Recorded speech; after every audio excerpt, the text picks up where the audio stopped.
डांटने के तरीके भी मैं आपको बताऊं। मेरे वालिद इग्रामी फरमाया करते थे, हुजूर हाफिज मिल्लत रहमतुल्लाह अलैह जो अल-जामिअतुल अशरफिया मुबारकपुर के बानी हैं और बड़े मुहद्दिस जिन्होंने एक नहीं हजारों आलिम पैदा किए, इस हिंदुस्तान की बात कर रहा हूं। हाफिज मिल्लत रहमतुल्लाह अलैह पूरी बुखारी शरीफ पढ़ाते थे, तकरीबन 40 साल तक उन्होंने पढ़ाया बुखारी शरीफ। मेरे वालिद उनके शागिर्द हैं। फरमाते हैं जब वो बहुत ज्यादा नाराज हो जाते किसी से, डांटना होता, हर उस्ताद बच्चे को डांटता है, कभी कुछ बच्चा नाफरमानी कर जाए या मिजाज के खिलाफ बात करे तो उस्ताद डांटता है।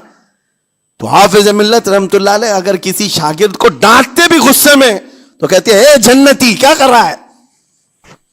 कहते हैं अगर ये जुमला कबूल भी हो जाए तो बच्चा जन्नती हो जाए। लहजे की ये इस्तेमालात औलिया से सीखो मेरे अजीजों। गुस्से पर कंट्रोल उस वक्त तुम्हारे अखलाक मालूम होते हैं जब तुम्हारा गुस्सा उरूज पर होता है, उस वक्त तुम्हारी हकीकत लोगों के सामने आती है। वो अपने शागिर्दों को डांटते भी तो जन्नती कहकर डांटते हैं, यानी कोई गाली नहीं है, कोई बुरे कलमे नहीं है, बल्कि ऐसा जुमला है कि अगर कबूल भी हो गया उस्ताद की जुबान से, उसकी तो जिंदगी वसूल होगी, उसका बेड़ा पार हो गया। हमारे दरमियान माँ बाप को भी ये चाहिए कि बच्चों को किस तरह के अखलाक आप दे रहे हैं।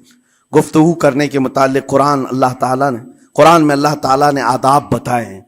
जब आप घरों के अंदर मौजूद हो तो बच्चों के सामने किस तरह की गुफ्तगू किया करेंगे, कैसी बात करेंगे। शोहर और बीवी जिस तरह की बातें कर रहे हैं बच्चे के दिमाग में वो पूरा का पूरा छपता है, ट्रांसफर होता है। इसीलिए कहा गया एडल्ट गुफ्तगू कभी भी बच्चों के दरमियान नहीं की जाएगी। जो मैच्योरिटी में नहीं है उन बच्चों के सामने माँ और बाप बैठ करके कलाम भी ना करें, बात ना करें।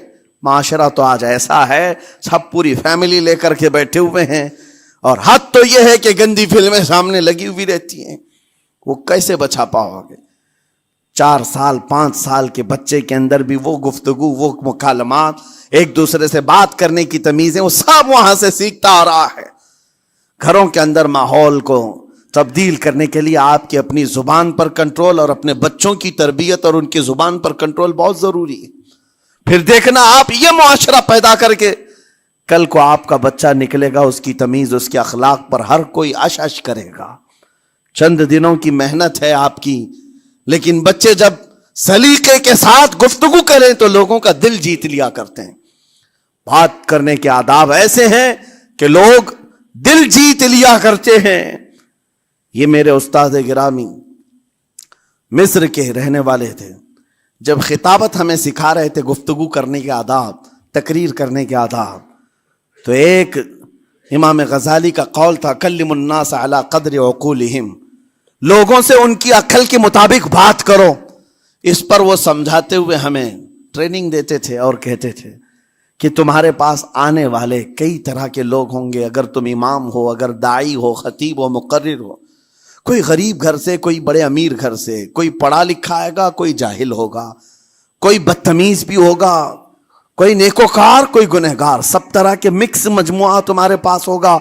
इनसे खिताब करना, इनसे बात करना, किस अंदाज से बात करोगे, कैसे इनसे कलाम करोगे। मेरे अजीजों, यह हमारा अपना हुनर नहीं है। हम जो आपके सामने गुफ्तगू कर रहे हैं यह हमारा फन नहीं है, यह अपना पैदा किया हुआ हुनर नहीं है।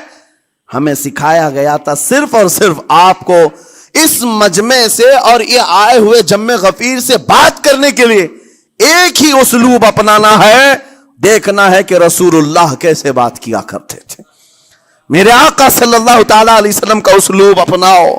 हुजूर के खुतबे देखो, हुजूर जब खिताब करते, जाहिर सी बात है मस्जिद नबवी में उस वक्त भी लोग, हर तरह के लोग आते, देहात के भी थे, शहर के भी थे, आला दिमाग वाले लोग और कई अलग अलग किस्म के लोग आते। हुजूर का खिताब सबके लिए था। अजीजा निगरामी, उन सुन्नतों पर अमल करके आज आप अपने लहजे को बेहतर बना सकते हैं।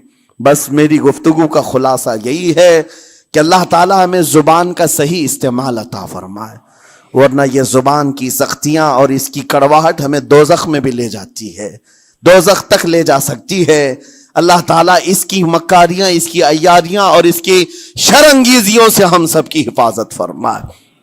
ساتھ میں یہ بھی میں بتا دوں، وہ زبان پاک نہیں بولتی، وہ زبان پاک نہیں بولتی جو حلال نہیں کھاتی۔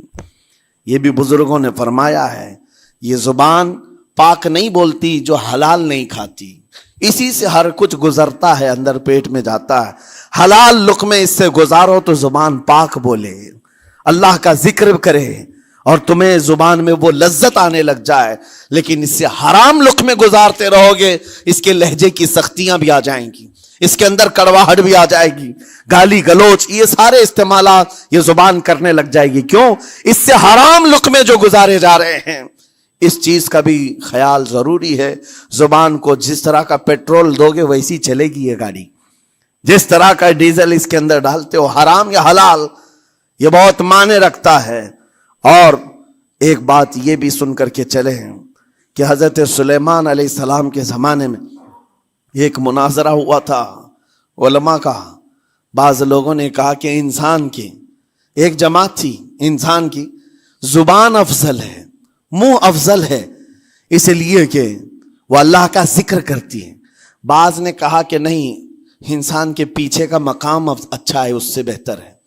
یہ دونوں کی تکرار میں حضرت سلیمان علیہ السلام کے پاس بات آئی، آپ بتائیں۔ تو ان سے پوچھا تم اتنی بڑی بات کیوں کہہ رہے ہو؟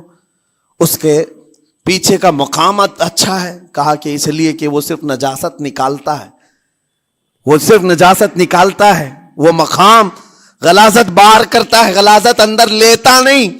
زبان غلاظت اندر بھی لیتی ہے، حرام کھاتی بھی ہے، لوگوں کو زخمی بھی کرتی ہے۔ ان علماء کی دلیل تھی۔